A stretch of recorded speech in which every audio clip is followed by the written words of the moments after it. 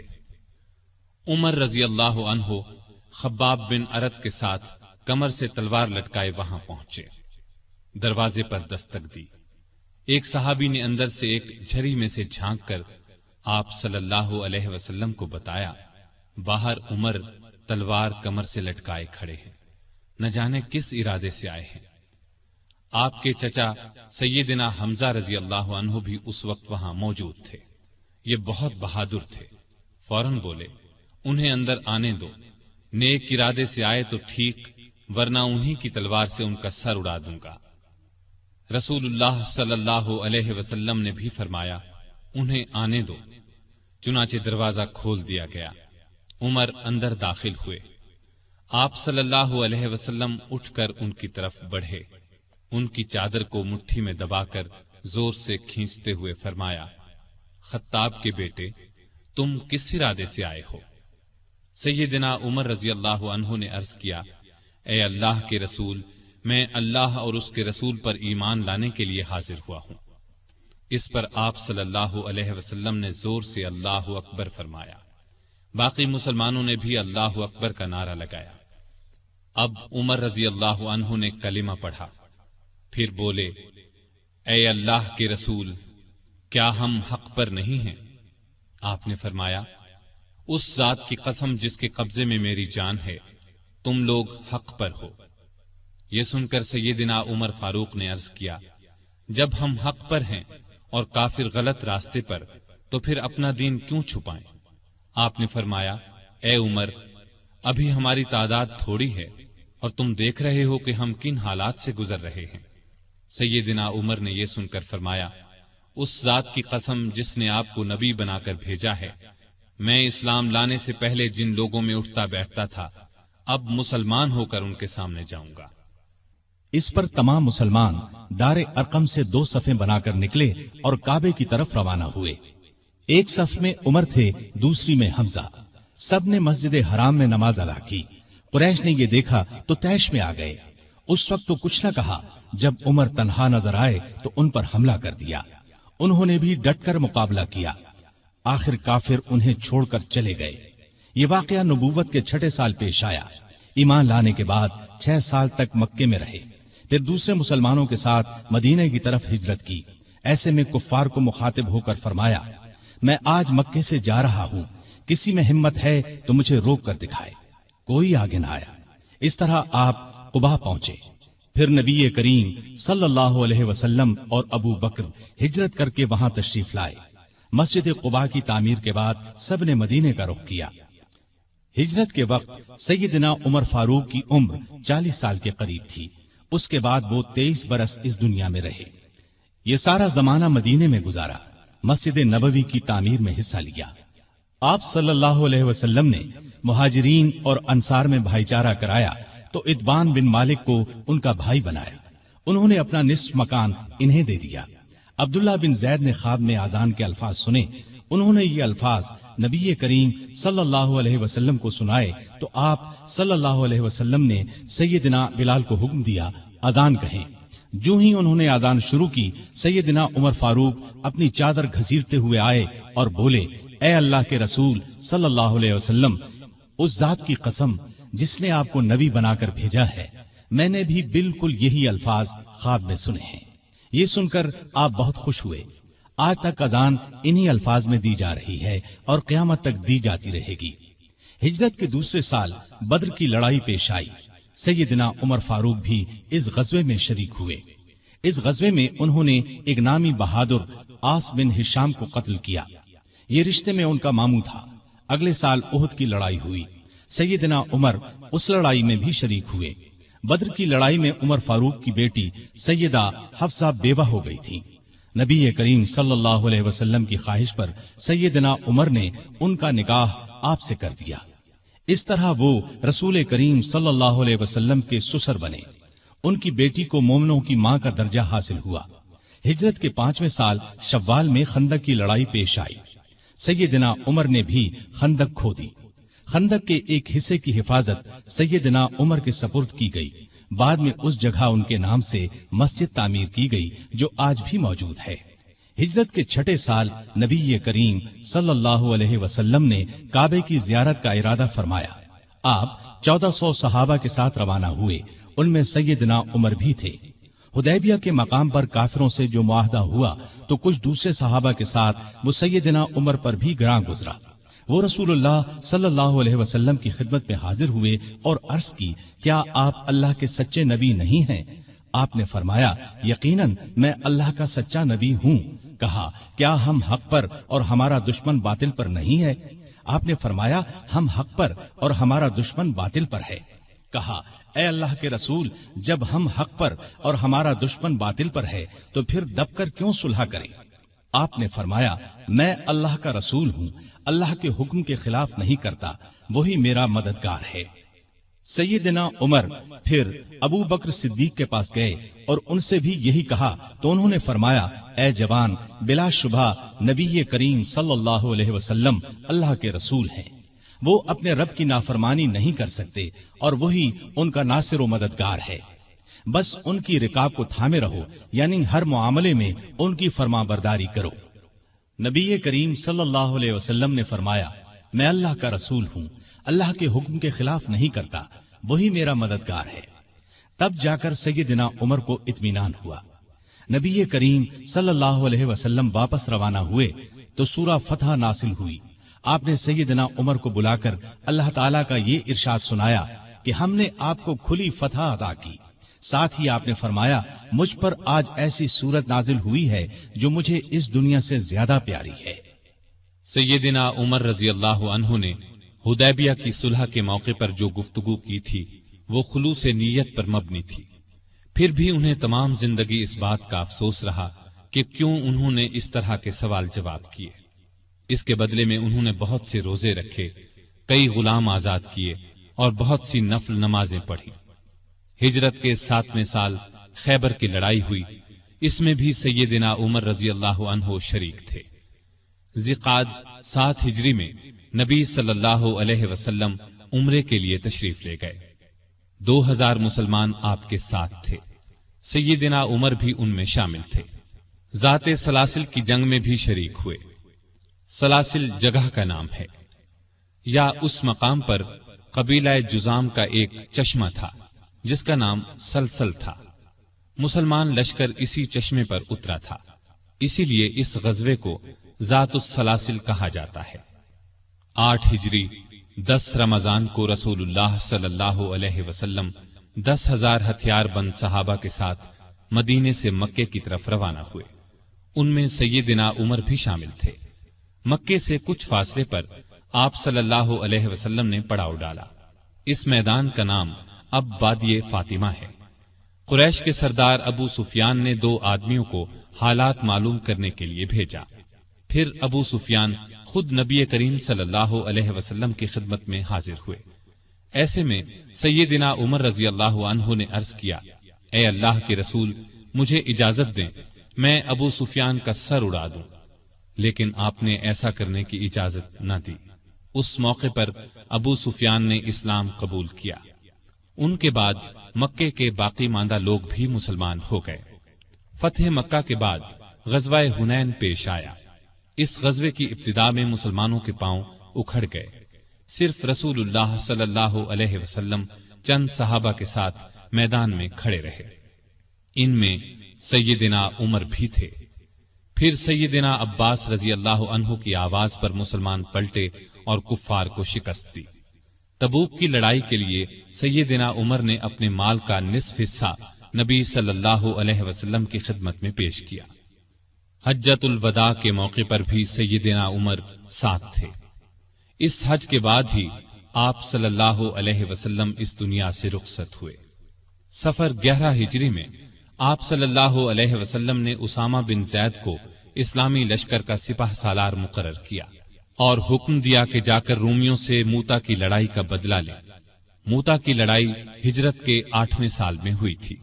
اس میں اسامہ کے والد زید اور بہت سے صحابہ رضی اللہ عنہم شہید ہو گئے تھے۔ چنانچہ آپ نے یہ لشکر روانہ فرمایا۔ اس میں بڑے بڑے صحابہ کے ساتھ سیدنا عمر بھی شریک تھے۔ آپ صلی اللہ علیہ وسلم نے رحلت فرمائی تو سیدنا عمر رضی اللہ عنہ کو آپ کی وفات کا یقین ہی نہیں آتا تھا۔ وہ یہ اعلان کر رہے تھے، جو شخص یہ کہے گا کہ رسول اللہ صلی اللہ علیہ وسلم نے وفات پائی ہے، میں اس کی گردن اڑا دوں گا۔ پھر ابو بکر رضی اللہ عنہ کے سمجھانے پر یقین آیا کہ نبی صلی اللہ علیہ وسلم رحلت فرما چکے ہیں۔ آپ صلی اللہ علیہ وسلم کی وفات کے بعد خلافت کے مسئلے پر مسلمانوں میں اختلاف پیدا ہوا، تو اس موقع پر سیدنا عمر نے ابو بکر رضی اللہ عنہ کا نام خلافت کے لیے سب کے سامنے رکھا۔ سبھی نے اس سے اتفاق کیا۔ ابو بکر کے بارے میں سیدنا عمر کے یہ الفاظ ہیں: ابو بکر رسول اللہ صلی اللہ علیہ وسلم کے صحابی ہیں، غار کے ساتھی ہیں، یہ تمام مسلمانوں سے زیادہ تمہارے معاملات کے والی ہونے کے حقدار ہیں۔